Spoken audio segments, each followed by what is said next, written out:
Hai, selamat datang di Ngopi with Analis bersama Pilar Mas Investindo Sekuritas. Touch your heart, touch your profit. Pionir Sekuritas Channel di Indonesia.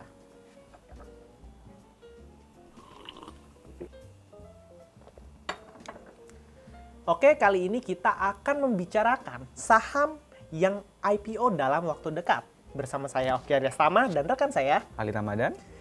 Sebelum membahas lebih lanjut terkait saham yang akan IPO ini, jangan lupa bosku untuk like, subscribe, dan share agar teman-teman semua yang di luar sana itu dapat terinformasi dengan baik terkait pembicaraan kita kali ini.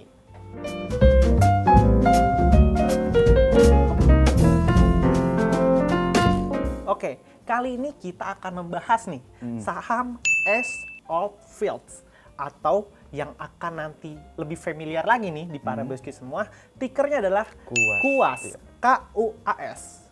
Gimana nih Mas Ali terkait saham Kuas ini? Oke, ya memang di minggu ini kita kedatangan IPO baru ya Mas Oki ya, dengan kode ticker Kuas. Nah, kode ticker Kuas ini dia sendiri masuk di sektor industrial dengan spesifiknya dia itu masuk di produksi peralatan pengecatan. Jadi misalkan kalau Mas Oki ngelihat bangunan yang baru dibangun, nah terus ada orang yang lagi mengecat, nah itulah peralatan pengecatannya, dia yang semua yang produksi. Kayak misalkan dari rulernya, terus baki catnya, kuasnya, nah dialah salah satu produsen terkait aksesoris pengecatan tersebut, seperti itu Mas Oki. Oh, menarik. Jika kita lihat yang sudah ada selama ini ya, sejauh ini sepertinya emiten yang sudah IPO di bursa itu belum ada yang memiliki produk yang spesifik seperti Kuas ini. Oh iya, memang benar. Jadi memang kalau kita ngelihat di prospektus ya Mas Oki ya, itu sebenarnya dia mempunyai pesaing. Sebagai company dia mempunyai pesaing, tapi pesaingnya itu merupakan pesaing yang belum terbuka Mas Oki.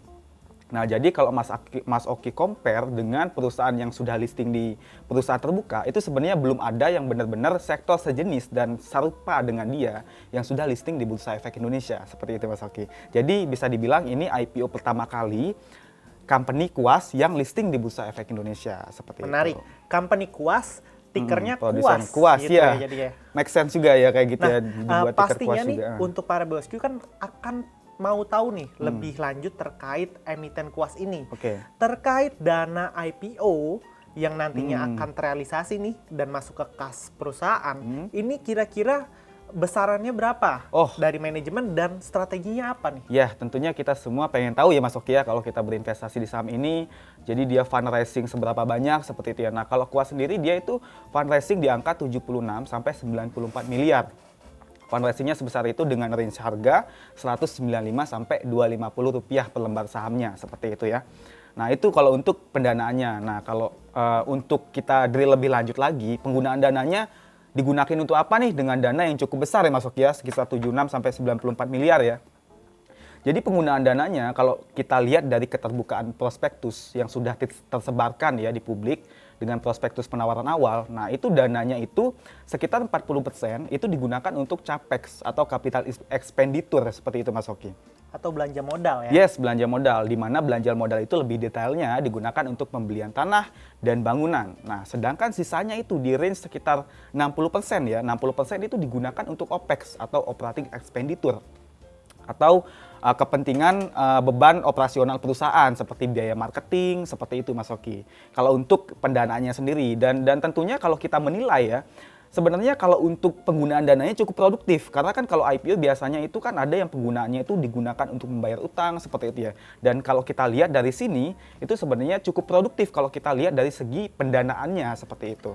Oke, Mas Ali, jadi kalau misalnya kita mengacu pada strategi dari manajemen tersebut, sebenarnya hampir penggunaan dana IPO ini dialokasikan untuk pengembangan dari bisnis maupun operasionalnya. Yes, betul. Sehingga ini harapannya sih harusnya dari dana yang lebih digunakan untuk aset-aset produktif itu dapat memberikan satu kontribusi positif terhadap kinerja dari emiten ya Yes, ke setelah depannya dia nanti. listing gitu. Nah, ngomong-ngomong nih untuk para bosku sendiri, pastinya kan bosku semua ini ingin tahu Oke. kinerja emiten secara historis. Oke. Nah, menurut Mas Ali sendiri gimana kinerja historis dari Kuas ini Oh. dalam beberapa tahun terakhir? Ya, jadi kalau kita lihat untuk laporan keuangan yang sudah dipublis juga ya di prospektus awal, nah kita ngelihat dari segi profitabilitasnya dulu nih Mas Oki. Jadi kalau kita lihat di tahun 2019, Perseroan itu berhasil membukukan pendapatan itu sekitar 130 miliar.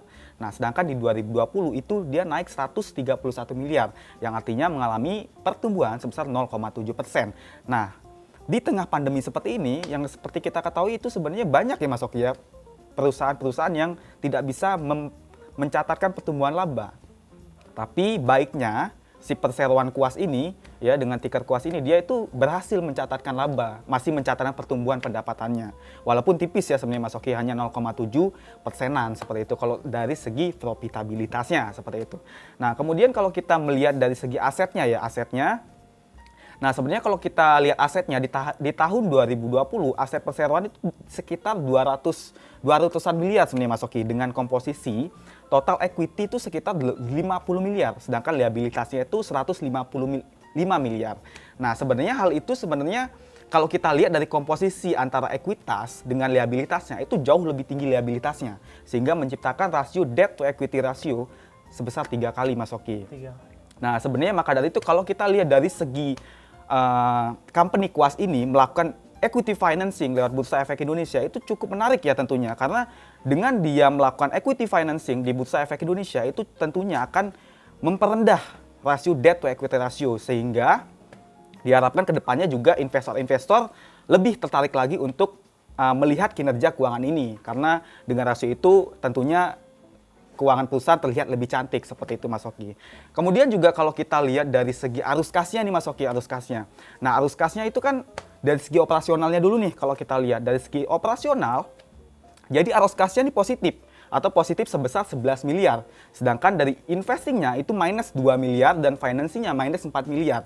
Yang artinya dari segi arus kas perusahaan, dari segi arus kas operasional saja itu sudah bisa menutup arus kas minusnya dari segi investasi dan pendanaannya. Tentunya itu sangat menarik sekali, karena dari segi arus kas operasional saja dia sudah mampu menutup biaya-biaya lainnya. Seperti itu Mas Oki. Oke, menarik. Kalau dari Jadi segi kinerja sebenarnya keuangannya ya. jika kita tadi lihat ya, jika saya lihat nih, dana dari IPO tersebut tentunya akan dapat sangat bermanfaat nih dari Yes, segi betul. operasional. Terlebih saat ini emiten ini cukup memiliki debt to equity ratio yang cukup besar, Cukup sebanyak besar. 3 kali. Ya, diharapkan Dan kedepannya nanti bisa lebih rendah lagi jadinya iya, Mas Oki apalagi kayak saat gitu. ini dengan dengan potensi emitennya IPO akan ada alternatif pembiayaan Betul. dari investor, bisa rek issue, Yes. bisa dana IPO aja sebenarnya udah ini ya, sebenarnya udah dapat ikut membantu membantu dari segi leverage dari emiten. Yes. Sehingga diharapkan kedepannya ini menjadi satu dampak yang positif kepada emiten sendiri dan mengurangi ketergantungan terhadap industri perbankan. Yes, jadi dia tidak ketergantungan lagi nih untuk memperoleh pendanaan dari segi utang saja atau biasanya ke bank kayak gitu kan. Karena kan kalau dia sudah listing nih biasanya di Bursa Efek Indonesia dan dia juga mencatatkan kinerja keuangan yang baik, pastinya dia juga sangat mudah sekali meraih pendanaan baru lagi di Bursa Efek Indonesia. Oke, menarik banget. Tadi kita udah ngobrolin terkait pemaparan kinerja maupun strategi dari IPO ini. Ada yang ditunggu-tunggu nih oleh investor semua terkait valuasi dari Kuas ini. Gimana Mas Ali? Oh, terkait harga wajarnya ya Mas Oki ya. Nah, jadi kalau kita menilai atau mencoba melakukan penilaian terhadap harga wajar Perseroan ya, sebenarnya kita melakukan penilaian ini dengan metode sederhana dulu nih, yaitu market approach seperti itu. Nah, kalau kita menggunakan metode market approach ya, kita lihat industrialnya dulu nih berapa.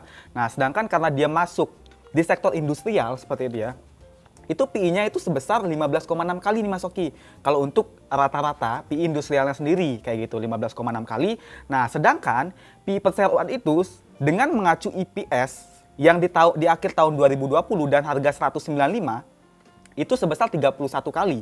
Nah, sedangkan kalau di range harga paling atas atau di harga 250 dengan EPS yang sama mengacu akhir tahun 2020 itu mendapatkan harga 39 kali. Nah, itu memang untuk saat ini dengan kalau kita compare nih dengan PI industri dan PI Perseroan untuk saat ini, memang PI Perseroan diperdagangkan di atas rata-rata industrinya seperti itu.